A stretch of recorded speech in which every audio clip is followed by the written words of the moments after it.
Continuamos en La Mañana Amable de la televisión colombiana, la mañana de Teleamiga Internacional, televisión de valores. Hoy en la entrevista el invitado, el académico, miembro de la Academia Colombiana de Historia, docente, historiador, internacionalista, doctor Benjamín Ardila Duarte. Bienvenido.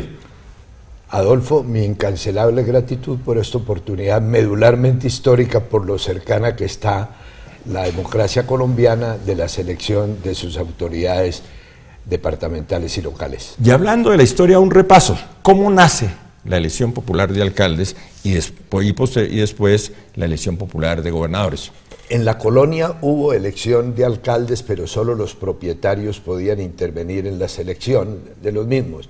En la época federal también. Posteriormente, ya en el siglo XX, el general Benjamín Herrera en la Convención de Ibagué y Jorge Eliezer Gaitán en 1947 en el Teatro Colón insistieron en la elección, pero es Álvaro Gómez Hurtado quien destraba en 1982 el articulado propuesto, del cual tuve yo en la comisión primera y en la plenaria el inmenso honor de ser el ponente para estimularlo. En cuanto a la de gobernadores, ya al final del trámite en la constituyente del 91 del articulado propuesto, el constituyente Holmes Trujillo, por una intervención que hicieron unos brasileros acá y que les pareció complementaria la elección de gobernadores de la de alcaldes, intervino para que ese texto quedara en firme. Déjeme la coma con la historia.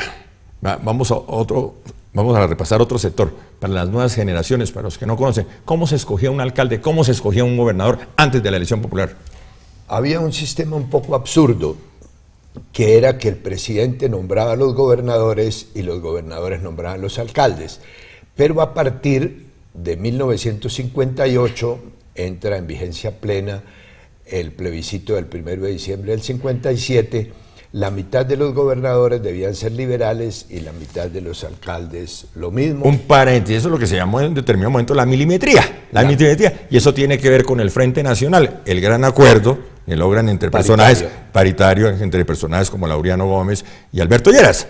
Sí, pero yo creo que el Frente Nacional, a pesar de que ayudó a la paz de la República de entonces, desvirtuó un poco o bastante las líneas ideológicas de los partidos y mezcló sus programas. Entonces faltó al liberalismo un énfasis social y de izquierda, y al conservatismo le faltó esa parte social que venía de las encíclicas. Vale la crítica histórica, vale la crítica histórica. Para llegar a un punto sencillo, a una conclusión, se escogían a él. Es decir, usted queda como alcalde, usted queda como gobernador. Es cierto. Y en eso que usted señala, creo que hay otro paréntesis. El alcalde de Bogotá, si mal no recuerdo, lo designaba directamente el presidente. Sí, hasta 1950 y pico lo escogía el gobernador de Cundinamarca. Exacto. Pero en fechas posteriores quedó escogido por el presidente. Y hubo alcaldes notoriamente emprendedores como Masuera Villegas para los huecos de la 26, Gaitán Durán, como Gaitán Cortés, para la red de servicios públicos, y Durán Duzán para los puentes elevados. No solo históricamente, sí, eso que usted señala. Fernando Masuera Villegas, pero Fernando Masuera Villegas, excúseme, ¿es el que se inventa, el que organiza lo de los puentes de la 26? Sí. ¿O el que construye los...? Construyó la etapa inicial, pero fue bombardeado por Carlos Lleras, que dijo que lo debían enterrar ahí en la 26. Pero no solo por el doctor Carlos Lleras, también por la sociedad en general. Sí. Ese señor que está haciendo esos huecos ahí en la 26. Los huecos fueron muy criticados y los puentes de Durán Duzán también. Casi todas las obras importantes de Bogotá han tenido inicialmente más adversarios que prosélitos, pero las obras se hacen e históricamente van quedando en el acumulado de la ciudad. Claro, y eso que usted llama entra en la lista de alcaldes históricos de la capital de la República. Así es. Pero la elección popular fue buena y tal vez tenga un defecto. A mí me gustaría que hicieran la reforma como en Francia, que no hay elección de alcaldes, sino que la cabeza de consejo municipal más votada es la que pone el alcalde.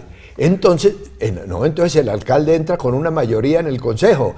Entonces no tiene que hacer todas estas componendas para la gobernabilidad, sumando programas hostiles para lograr la mitad más uno en la aprobación del presupuesto y del plan. Doctor Benjamín Ardila Duarte, Cundinamarca no es Dinamarca, hay que adaptarla a las condiciones nuestras. Usted me habla del modelo francés, pero aquí tenemos que adaptarlo a las circunstancias. Sí, pero la gente votaría por una cabeza de consejo y la cabeza de consejo mayoritaria sería la del alcalde. Así es en Lyon, por ejemplo, en Francia, y han tenido primeros ministros como Herriot y Raymond Bach y otros muy buenos alcaldes, lo mismo en Alemania. Regresamos al caso de Colombia, pero le falta esa elección popular de alcaldes. No se justifica una elección de alcaldes, estoy hablando del alcalde de Bogotá, y en el caso de la capital, por ejemplo, los alcaldes locales.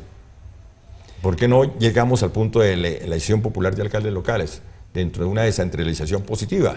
Es notoriamente democrático y apenas se sedimente la población de la ciudad actual, yo creo que van a ser más conocidos los líderes, los dirigentes de cada una de las 20 localidades, y entonces podría ser muy efectiva la elección popular de los alcaldes de la localidad. Tenemos que llegar a ese punto, Y se llegará, como dice usted, es una participación democrática. Esa es. Y hay que hacer un reconocimiento histórico a figuras como Álvaro Gómez Hurtado, que incidieron a llegar a la elección, porque en determinado momento generó mucho rechazo. Sí. Generó mucho rechazo. La elección popular de alcaldes, no, eso desbarata el esquema democrático. Frases que se escucharon en ese entonces. Hoy la elección tiene un soporte muy importante y es el financiamiento de la ciudad moderna en los recursos del presupuesto por la vía de las transferencias, las regalías y las participaciones. Hoy tenemos más democracia que antes en Colombia. Indudablemente. Llegar a este punto, como tenemos hoy en Bogotá, el caso de Barranquilla no es un buen ejemplo, porque en Barranquilla prácticamente está definida la alcaldía. El caso de Cali, el caso de Medellín, donde la cosa está muy disputada. Ahora, la elección peleada es buena, cuando la elección está cerca del 49, 51, porque entonces la opinión termina decidiendo y el programa y la manera de presentarlo termina estimulando el margen que se requiere para la victoria. Pero usted habla de una excepción, y en ese sentido sí es buena. Sí, es buena. Es decir, el enfrentamiento entre candidatos hostiles es fundamental, porque ante el poder electoral se registra el programa para la alcaldía y el programa para la gobernación.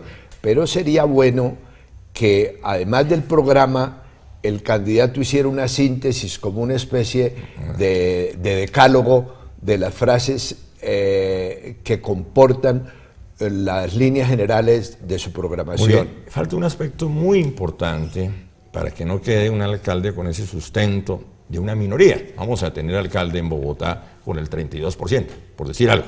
La segunda vuelta. La segunda vuelta. Sí, por lo menos en las ciudades grandes. Falta la segunda vuelta, ¿estamos de acuerdo? Claro, para las capitales de departamento, para que no llegue frágil con un 30% un alcalde, porque tiene que quedar o esclavo del consejo o comprar al consejo por medio del reparto del Estado Mayor, de la administración misma o de la contratación a veces fraudulenta. Esa es. Pues gracias por su compañía, gracias por sus luces.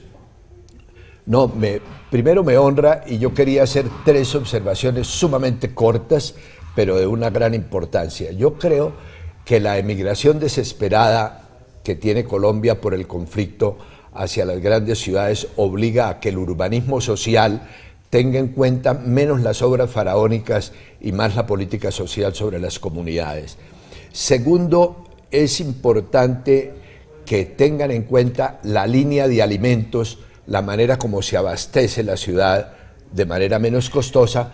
Y finalmente, no solo hay que formar estadistas para ser alcaldes, sino ciudadanos para ser electores. El ciudadano debe ser formado para ser un buen elector. Elementos para la decisión que toma el elector este domingo. Yo creo que mirar 3 cosas: el pasado inmediato o el background de cada uno de los candidatos con la ética correspondiente. Segundo, la destreza o capacidad. Y tercero, el carisma para el atractivo de la multitud. Muy bien, muy bien. Se está invitado al especial de Teleamiga con motivo de la jornada electoral del 25 de este domingo. Así que muy grato. Aquí vendré y me pondré en contacto entonces con la opinión y con usted. Muy amable, doctor Benjamín Aletira Duarte. Gracias por acompañarme. Continuamos en la mañana de Teleamiga.